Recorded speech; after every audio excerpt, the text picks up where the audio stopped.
For the last few years, LEGO sets have really gone up in price. A set that's originally $20 now goes for $30. Now obviously this is not something new for LEGO because this has been happening around the world, but I thought it would be interesting to take a look at the 10 most expensive sets ever made. Now before we get into the actual list, there is something I feel like I should mention. This list does not count the aftermarket prices of these sets. It only counts the original prices. So if a set goes for $400 when it was originally released but now goes for $1,000, I'm not counting the $1,000 price. I'm only counting the original price. Two things I failed to mention during my original video is that one, I am only counting sets $400 and above. I also use the piece count to help make this list because there might be multiple $600 LEGO sets. I only picked the one with the most amount of pieces as opposed to just putting all of them on the list. It just makes it easier for me and makes it easier for you. Anyway, let's get into the list.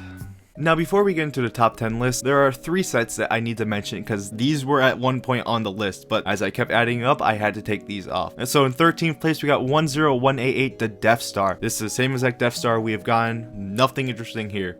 Number 12 is Diagon Alley. This is a really cool set and a set I absolutely would want to have eventually. Unfortunately, it did not make it on the list. In number 11, the Hogwarts Express Collector's Edition. This was a very controversial set when it released because of the price point. It is very expensive. People believe it is not worth the price, and I really can't say anything about this because I do not own this set. And now with those 3 sets out of the way, here is the top 10 list. Number 10 is 10179 Ultimate Collector's Millennium Falcon. It's a bit different than the one we got from 2018, and it actually released all the way back in 2007, which is wild. So it's about as old as the first Transformers movie, which is a pretty weird comparison to have. It's a nice looking set. What can I say? It's nice. For number 9, we have 42143 Ferrari Daytona SP3. This is a Technic set and it looks nice. Technic isn't really my thing, but I will say that the Technic cars look really nice. I would love to have the Bugatti Chiron eventually, but the Ferrari Daytona SP3 does look really nice. I really don't know what else to add here. It just looks really cool.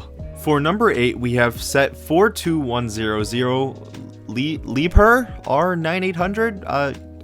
I think I said that right. This is a construction vehicle, I believe, and I don't know that much about it, but I do say that the set looks pretty nice. It's not really my type of thing. I'm more into the pop culture stuff or just stuff that I just think visually looks cool. This looks nice, but it's nothing I would personally have in my collection. But if you are a fan of construction vehicles, I guess it's for you. I really don't know what else to say about this. It's a Technic construction vehicle. For number 7, we have set 71043 Hogwarts Castle. This is the most expensive Harry Potter set of all time, and I 100% see why. Visually, this set looks amazing. This looks extremely accurate to what Hogwarts looks like in the films. It is so cool. Unfortunately, the only real issue I have with it is that it's very small, which is not that big of an issue. If this was minifig scale, this would be the most expensive set ever made. It's just a really cool set and it really pops on the shelf. It looks so cool, and this is a set I 100% would want in my collection. For number 6, we have set 10276, the Colosseum. This released a few years ago. Very historical place, but it's just not something I would personally have on a shelf. It doesn't look bad. It actually looks really cool. I just feel like the build will be kind of boring after a while, but it's just not really up my alley personally.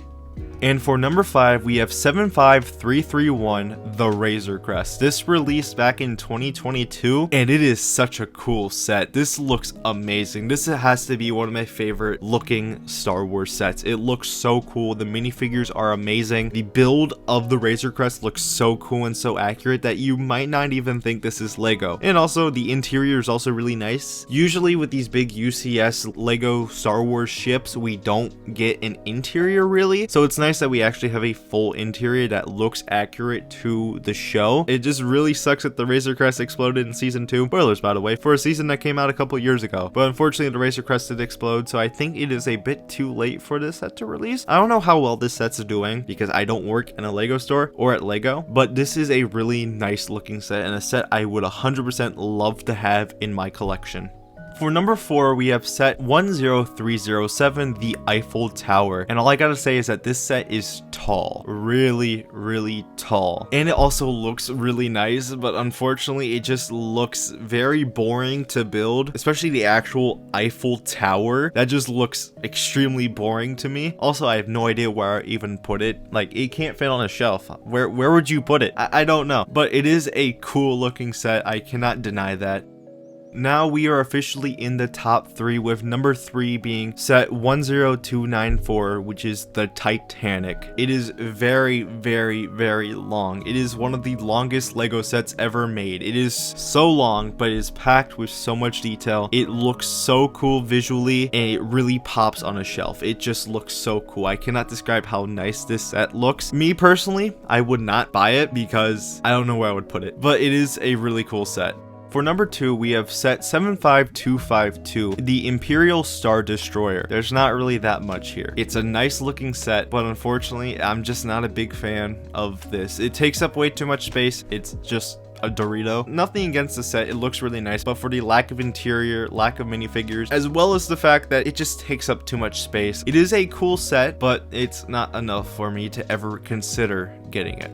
Now, before we get to number 1, here is some honorable mentions. These are things that weren't going to make it on the list, but it's just sets that I think are really cool or really bad. First up, we got set 75313, which is the AT-AT. This is on the same price as the Millennium Falcon, but the Millennium Falcon has more pieces, and this set is amazing. I absolutely love this set. It's so cool. I really want it. I don't know where I'll put it, but I really want it. It's super cool. The minifigures are great. The amount of space inside the AT-AT is really cool, and overall it just looks really nice. It's the best AT-AT we ever got. And next is set 76210, the Hulkbuster. It is the most expensive Marvel set ever made, and it is one of the worst Marvel sets ever made. This set sucks. It is so unbelievably bad that I kind of want it just to make fun of it. It is the definition of bad. Where do I even begin with how bad this set is? They just built it around the big buildable figure, which is not that bad. It shouldn't have been a feature. The buildable figure should have been something separate, and the actual Hulkbuster should have been an actual display model. Instead, they decided to make it cool and add in the action figure, which ruins the actual build. The body's too big, the arms are too long, the joints are exposed, it falls apart as soon as you touch it. It is the definition of bad.